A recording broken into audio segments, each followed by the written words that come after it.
이 호르무즈 해협을 봉쇄하는 것은 네. 국제법의 위반입니다. 그렇게 만약에 정부가 봉쇄하겠다고 공식적으로 발표를 해버리면 이란 정부가 그걸 다 감내해야 되는 거예요. 예. 국가의 공식적인 책임을 이란이 스스로 지고 싶지 않기 때문입니다. 네. 만약에 공식 봉쇄를 해버리면 이걸 국제법상 뭘로 간주하냐면요. 네. 전쟁 행위로 간주합니다. 그러면 이 호르무즈 해협을 봉쇄했다는 건 전쟁 행위로 간주하는 게 국제법상의 전례들이니까 네. 그럼 어떻게 되느냐? 이란은요. 이 호르무즈 해협과 이 해협 근처를 이용하고 있는 모든 국가에게 실질적인 전쟁 행위를 감행한 거예요.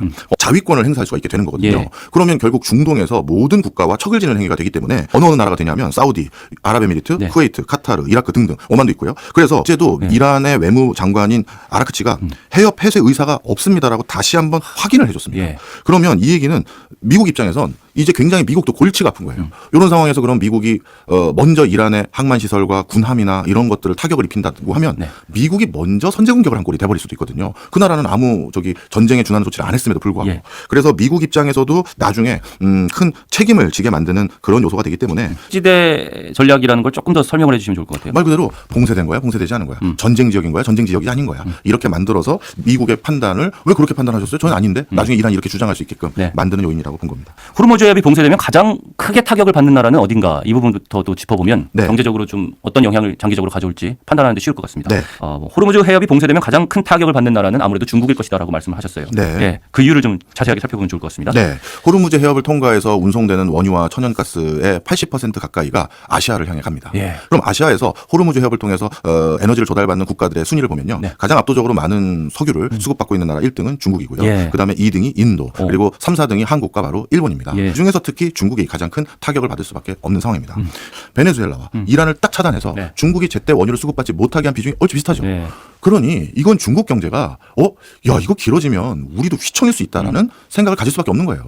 그럼 중국 입장에서 보면요. 왜 가만히 있을까요? 이거 전화라도 해가지고 호르무즈 해협 열어라고 해야 되는 거 아닌가 싶은 생각이 드는데요. 구두로는 강력하게 반발했죠. 네. 구두로는 석유와 그린란드 석유와 천연가스 엄청나고 알래스카도 있고 또 이제 베네수엘라도 있고 또 이제 브라질하고는 그 미국의 국제개발금융공사가 자원 개발에 대해서 MOU를 체결했거든요. 네. 그런 상황에서 이제 미국은 천연가스와 원유와 히토류까지 공급할 수 있는 대대적인 어떤 전열을 초기 가동할 수 있는 분위기가 된 거예요. 그런데 중동 지역에선 반대로 호르무즈 해협을 중심으로 해서 불안감이 고조되고 만약에 전쟁이 계속 감행되는 건 아니지만 미국이 싹 빠진다 하더라도 하메네이가 없는 상황에서 지난주 얘기 드렸었잖아요. 이란 국민들이 네. 앞으로 우리 이란을 어떻게 운영할까요? 그 내부 분란이 네. 언제 끝날지 모릅니다. 오늘 오전에 트럼프 대통령이 이란 그 상황을 안정화시키기 위해서 네. 쿠르드족을 지원할 생각이 있다고 발표했거든요. 아, 그런가요? 예. 네. 그러면 이란의 소수민족 중에 쿠르드족을 또 미국이 지원해버리면 야 이게 내전 아닌 또 내전이 돼버린단 예. 말이에요. 그러면 예. 결국 전 세계에서 5등 안에 드는 생산량을 보유하고 있고 실제 생산해서 팔고 있는 이란이 예. 실질적으로 올 수도배에 준하는 상황이 돼버린다면 결국 미국 입장에서는 어떤 장점이 있을까요? 이제 석유 가격을 거의 본인이 좌지우지할 수도 있고 네. 그리고 중국으로도 하여금 너 작년 한 해 2025년 한 해 나한테 히토류 통제한다고 두세 번 엇박질렀는데 너 석유 안 쓰니? 이런 얼마든지 이런 뭐랄까요 교섭권을 네. 활용할 수도 있는 여지가 생기거든요. 만약에 혁명수비대 지금 뭐랄까요 좀 더 강성 기조가 있는 수뇌부들은 호르무즈 해협에 대해서 좀 더 강압적인 조치를 더 견고하게 하자라고 선택을 할 가능성이 많고요. 네. 특히 주변에 있는 자신들을 지지해주는 뭐 헤즈볼라라든가 후티 반군이라든가 뭐 하마스 조직 이런 조직들도 지금 유실된 상태에서 네. 본인들의 입지가 뭔가 여기서 한 번 더 밀리면 결국 이제 모든 걸 잃어요. 그럼 모든 걸 잃게 되는 사람이 선택하는 가장 큰 선택지는 당연히 뭐 진짜 말 그대로 모든 걸 마지막에 걸게 될 수밖에 없는 거거든요. 네. 예. 혁명수비대 혼자의 선택인지 정부하고 의도된 엇박자인지 이건 좀 지켜봐야 되지만 확실한 건 오래 지속될 가능성이 있다 이렇게 보고 있습니다. 현재 봉쇄가 어떤 상황인지 좀 그것부터 살펴봐야 될 것 같아요. 네. 선박이 최소 3척에서 4척 정도가 해협 인근에서 피격을 당한 것으로 집계가 되고 있고 네. 한 척은 그중에 화재까지 발생을 한 걸로 알려져 있습니다. 네. 보험회사들 중에 일부는 보험 인수를 거부했습니다. 아. 그리고 일부 보험회사들은 그래 우리는 보험에 가입시켜줄게 대신 통상적으로 전쟁 위험 보험료에 3배 가까이를 추가로 요구하고 있는 상황이에요. 그러다 보니 피격 위험이 실질적으로 있었고 또 피격을 당한 배가 있고 네. 이거는 사실상 봉쇄다 이렇게 보시면 됩니다.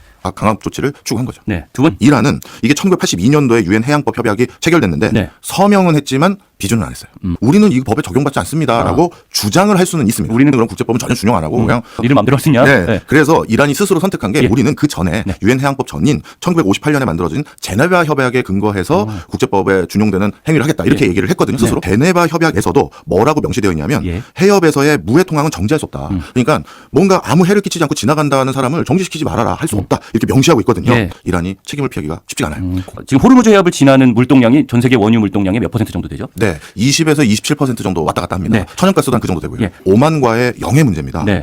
이 해협은 호르무즈 해협은 실질적으로요 통항 분리대를 바탕으로 이제 구분해서 이용이 되고 있는데 통항 분리대 대부분이 오만 영해에 위치되어 있는 게 지금 호르무즈 해협의 실질적인 상황입니다. 네. 그런데 원래는 우리 12헬인가요? 여기까지가 우리 영해입니다. 우리 선언했던 옛날의 방식 있지 예, 않습니까? 보통 한 22km 정도 됩니다. 예. 12를 하면. 그런데 이 해협 자체는 전체 폭이 55km밖에 안 돼요. 아. 그럼 양쪽 국가가 그걸 다 주장해 버리면 배가 갈 곳이 없는 거잖아요. 그럼 남는 게 뭐 굉장히 적게 남는 그렇죠. 그러다 보니까 이 호르무즈 해협은 실질적으로 공해라는 구간을 이런 뭐 12헬이니 뭐니 이런 것들로 선언을 해버리면 공해 구간이 사라져 버립니다. 예. 그래서 국제 해사 기구에서는 통항 분리대를 기준으로 해서 이건 말 그대로 어느 나라의 영해라고 분류하지 말고 공해처럼 다 같이 이용하자라는 어떤 룰로 지금 운행을 하고 있는데 만약에 이란이 이걸 전체를 봉쇄한다라고 하면 오만의 주권에 해당되는 해역에도 일부 본인이 봉쇄를 해버리게 그렇죠. 되는 거예요. 예. 겹쳐 있다 보니까요. 네네. 그러면 이건 단순히 해양법을 넘어서 주권 침해죠. 그렇죠. 네. 그러니 이것도 오만과의 주권 침해니 전쟁 행위로 간주될 수 있는 거죠.